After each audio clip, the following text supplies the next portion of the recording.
صحابہ کا مجمع لگا ہوا ہے. ایک شخص آیا اور اٹھ کے عرض کرتا ہے حضور میرا بچہ گم ہو گیا ہے اور مل نہیں رہا, آپ دعا کر دیں کہ وہ مل جائے. قبل اس سے کہ حضور دعا کے لیے ہاتھ اٹھاتے اور اجابت کے سارے دروازے کھل جاتے اور دعا باب اجابت تک پہنچتی. ایک شخص جو دیر سے آیا تھا دروازے پہ بھی کھڑا تھا, اس نے کہا حضور میں اس کے بچے کو فلاں باغ میں بچوں کے ساتھ اکٹھے کھیلتے ہوئے دیکھا ہے. باپ نے جب سنا کہ میرا بچہ فلاں باغ میں ہے تو اس نے دوڑ لگائی. حضور نے فرمایا سے بلایا جائے. بلایا گیا, کہا بہت جلدی ہے. جی حضور آپ جانتے ہیں ایک باپ کے جذبات کیا ہوتے ہیں. بچھڑا ہوا ہے بچہ, الگ تڑپ رہا ہوں, ماں اس کی الگ رو رہی ہے. میں چاہتا ہوں خود ملوں اس کو اور ممتا کی ماری ہوئی ماں کے دل کو بھی قرار ملے. فرمایا ضرور جاؤ, میں بخوبی جانتا ہوں باپ کے اور ماں کے جذبات کیا ہوتے ہیں, لیکن تمہارے بلانے کا بھی ایک مقصد تھا. سنو میں تمہیں اس لیے بلایا ہے, تمہیں ایک بات بتانا چاہتا ہوں. جی حضور ارشاد کیجئے. فرمایا جب تم باغ کے کنارے جاؤ اور بچوں کو کھیلتا ہوا پاؤ اور اس میں اپنا بچہ بھی دیکھ لو تو اس کو نام لے کے آواز دینا, اس کو بیٹا کہہ کے نہ پکارنا. عرض کی حضور وہ میرا بیٹا ہے, اس کو میں بیٹا کہہ کے پکاروں تو حرج بھی کیا ہے. فرمایا کہ وہ تم کب سے بچھڑے ہوئے ہو, تمہارے لہجے میں بلا کی مٹھاس ہوگی, اور جب تم اپنے بیٹے کو بیٹا کہہ کے پکارو گے ہو سکتا ہے بچوں میں کوئی یتیم بچہ بھی کھیل رہا ہے, اس کا دل پھٹے گا, آج میرا باپ ہوتا تو مجھے بھی بیٹا کہہ کے پکارتا. فرمایا یہ شوق گھر جا کے پورا کر لینا, اور جب بچے اکٹھے کھیلتے ہوں اس وقت کبھی بھی اپنے بیٹے کو بیٹا کہہ کے نہ پکارنا. یہ ہے نزاکت قلبیہ, یہ اسلام ہے, ہمیں یہ دین دیا گیا ہے. بیوہ کے سامنے اپنی بیوی سے پیار نہ کرو, غریب کے سامنے اپنی دولت کی نمائش نہ کرو. خورشید گیلانی نے کہا تھا کہ امیر لوگ آسائش نہ چھوڑے, نمائش چھوڑ دیں تو غریبوں کی جان سوکھی ہو سکتی ہے.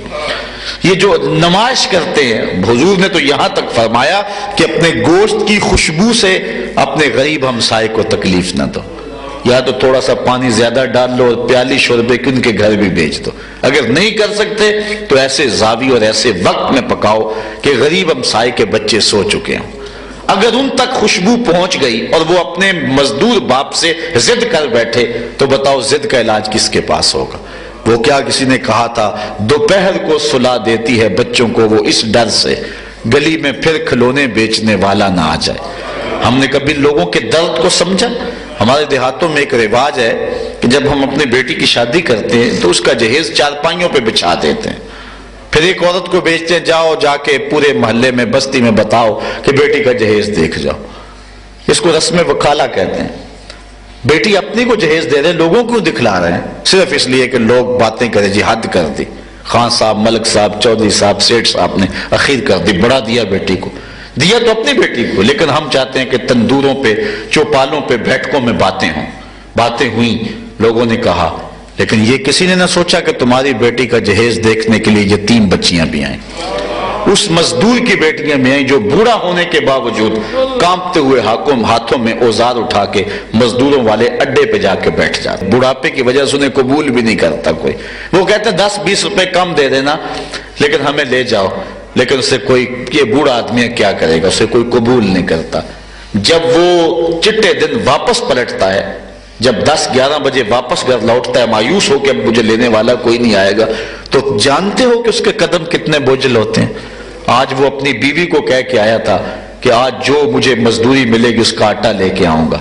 جب خالی پلٹتا ہے تو گھر کی دہلیز عبور کرنا پلسرات عبور کرنے کے مترادف ہوتی ہے, اور اندر لوگوں کے کپڑے سی کے اپنے جہیز کی چیزیں بنانے والی بیٹیاں جب اپنے باپ کو خالی آتے ہوئے دیکھتی ہیں تو جو زخم ان کے کلیجے پہ لگتا ہے, میرے پاس لفظ نہیں ہے کہ ان کو الفاظ کے پیکر میں ڈھال سکوں جذبات کو. تمہاری بیٹی کا جہیز دیکھنے کے لیے اس مزدور کی بیٹیاں بھی گئیں. تم نے تو داد وصول کر لی, لیکن جو زخم ان کے کلیجے پہ لگا اس کا مداوا کس کے پاس ہے. تارا ٹوٹتا سب نے دیکھا, یہ نہ دیکھا ایک نے بھی, کس کی آنکھ سے آنسو ٹپکا, کس کا سہارا چھوٹ گیا.